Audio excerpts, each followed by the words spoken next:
Hey guys, so a question I get asked a lot on the channel is how do you clean an Aeroccino, the milk frother from Nespresso? Well, we have a dirty one here. We've just frothed some milk in it, so we're just going to show you how to clean it now.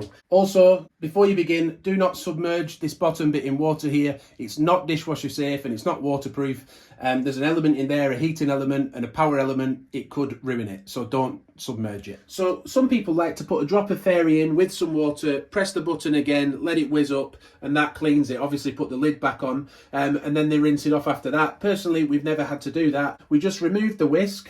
You can remove the spring as well, so that clips off. If you have a look, that clips off, but do be careful with it. You don't want to break these little coils that are on it. And then just rinse it under some cold water or warm water, doesn't really matter. Make sure you get into these little grooves here in case there's any milk in there. That's looking good.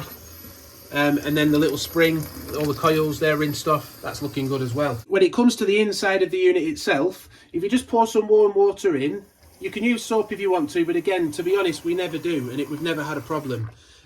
You just want to get, obviously this is the extreme end of the scale, don't use anything abrasive, that's a soap pad. Don't use anything abrasive or even a rough sponge. I wouldn't risk it because it's got a non-stick coating on the inside and that could cause problems.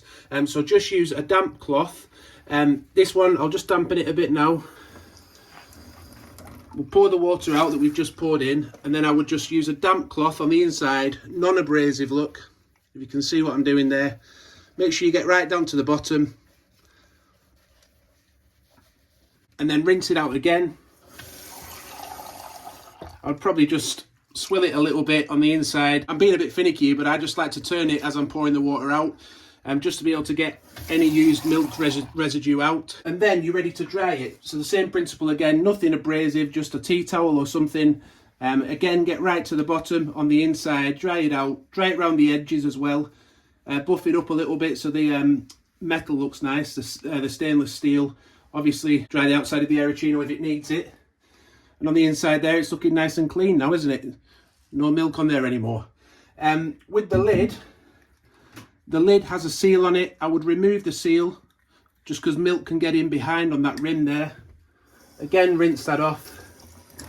And I would rinse the seal off. They can be left on the side. Again, a tea towel just to dry those off, or you can just leave them to dry on the side. Then pop it back together and you're ready to go again. One tip I would say is if you're going to make a coffee straight away again, rinse it with cold water on the inside and then dry it out, because that will mean it froths up well the second time you use it. If it's too warm, it won't froth for long enough and it won't froth your milk properly. To pop your bits back together, once they're dry, obviously this isn't quite dry yet, but once they are dry, that just clips back on the outside of there, look. Your spring, you just pop that back on. And all those bits, once they're dry, are ready to go along with your freshly cleaned Aeroccino. So I hope that video has helped you out. How to clean the Nespresso Aeroccino 3 milk frother. Thanks for watching. Give the video a like if it's helped. Subscribe to the channel and hit the notification bell. And bye for now.